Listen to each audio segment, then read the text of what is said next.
کیا آپ نے کبھی سوچا ہے کہ جس پینسل کو بچپن سے استعمال کر کے آپ یہاں تک پہنچے ہیں وہ ہوتی تو لکڑی کی ہے، لیکن اس کے اندر یہ بلیک کلر کی لیڈ کیسے ڈالی جاتی ہے؟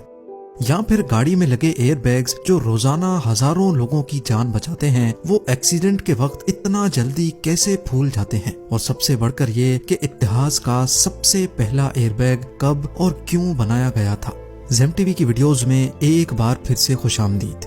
ناظرین، ڈیلی لائف میں ہم بہت ساری ایسی چیزیں استعمال کرتے ہیں جن کا فائدہ تو ہمیں معلوم ہوتا ہے، لیکن ان کو کتنی محنت اور کس ٹیکنیک سے تیار کیا جاتا ہے یہ ہم میں سے شاید بہت کم لوگوں کو معلوم ہو۔ تو آئیے دیکھتے ہیں 5 ایسی پروڈکٹس کا مینوفیکچرنگ پروسیس جو ہم تقریباً روزانہ ہی استعمال کرتے ہیں۔ ایئر بیگ کا سب سے پہلا خیال 1950 میں ایک انڈسٹریل انجینئر کو آیا تھا جب وہ اپنی فیملی کے ساتھ ٹریول کر رہا تھا اور ایک ایکسیڈنٹ کا شکار ہو گیا۔ اس حادثے میں سب کی جان تو بچ گئی، لیکن اس واقعے نے اس انجینئر کو ایئر بیگ بنانے کا آئیڈیا دیا۔ 2 سالوں کے بعد اس نے ایک ایسا ایئر بیگ بنایا جس میں کمپریسڈ ایئر کے سلنڈر کی مدد سے ہوا بھرتی تھی، لیکن مسئلہ یہ تھا کہ اس پروسیس میں کافی ٹائم لگتا تھا اور حادثے کے وقت ٹائم ہی تو بہت کم ہوتا ہے۔ اگلے کئی سالوں تک اس مسئلے کا کوئی خاص سولوشن نہ نکل سکا، لیکن پھر 1967 میں ایک امریکن انجینئر کو آئیڈیا آیا۔ اس نے ایئر بیگ کو ایک کیمیکل ایکسپلوسیو سے پیدا ہونے والی گیس سے بھرنے کا فیصلہ کیا۔ ایئر بیگ کے اندر موجود کیمیکل سوڈیم ایزائڈ ہوتا ہے، جس کو گاڑی میں لگا کریش سینسر ایکسیڈنٹ کے وقت ایک الیکٹریکل سگنل دیتا ہے۔ الیکٹریکل سگنل سے اس کیمیکل میں ایک دھماکہ ہوتا ہے جس سے نائٹروجن گیس ریلیز ہوتی ہے اور وہ ایئر بیگ کو فوراً پھولا دیتی ہے۔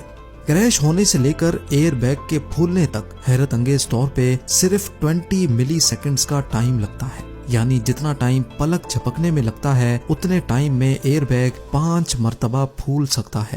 ایئر بیگ کا مٹیریل بھی کافی خاص ہوتا ہے جس کو 1 پیس میں بنایا جاتا ہے۔ دوسرے فیبرکس کے مقابلے میں یہ مٹیریل کافی موٹا رکھا جاتا ہے۔ ایک وقت میں 1000 نائلون کے دھاگوں سے یہ مٹیریل بنایا جاتا ہے۔ اگر اس پروسیس میں ایک بھی دھاگا ٹوٹ گیا تو سینسر فوراً مشین کو بند کر دیتا ہے۔ بے شک یہ مشین بہت فاسٹ چلتی ہے، لیکن پھر بھی یہ 1 گھنٹے میں صرف 8 میٹر فیبرک بناتی ہے۔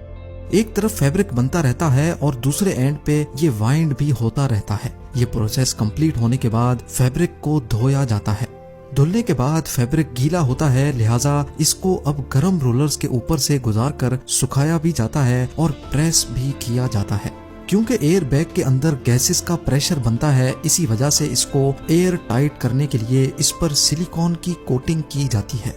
کمپیوٹرائزڈ رولرز فیبرک پہ اچھی طرح سلیکون کو پھیلا دیتے ہیں، جس کے بعد فیبرک کو بڑے بڑے اوونز میں سے گزارا جاتا ہے تاکہ سلیکون اچھی طرح ڈرائی ہو جائے۔ اور اب باری آتی ہے مختلف شیپ اور مختلف سائز کے ایئر بیگز کی کٹنگ کی۔ کمپیوٹر آپریٹڈ مشین ہر ایئر بیگ کو ایک ہی سائز کے حساب سے کاٹتی ہے۔ فائنل انسپیکشن کے بعد ایئر بیگ کی سلائی کی جاتی ہے اور پھر آخر میں اس کی ٹیسٹنگ۔ اب بات کرتے ہیں الومینیم فوائل کی۔ الومینیم فوائل اتنا پتلا ہوتا ہے کہ تھوڑا سا بھی پریشر اس کو پھاڑ سکتا ہے، لیکن کیا آپ نے کبھی سوچا ہے کہ الومینیم کے بھاری بھرکم بلاکس کو اتنی پتلی شیٹ میں کیسے کنورٹ کیا جاتا ہے؟ سب سے پہلے پیور الومینیم کے چھوٹے چھوٹے پیسز، جن کو انگٹس بھی کہا جاتا ہے، ان کو فرنس میں میلٹ کیا جاتا ہے۔ 27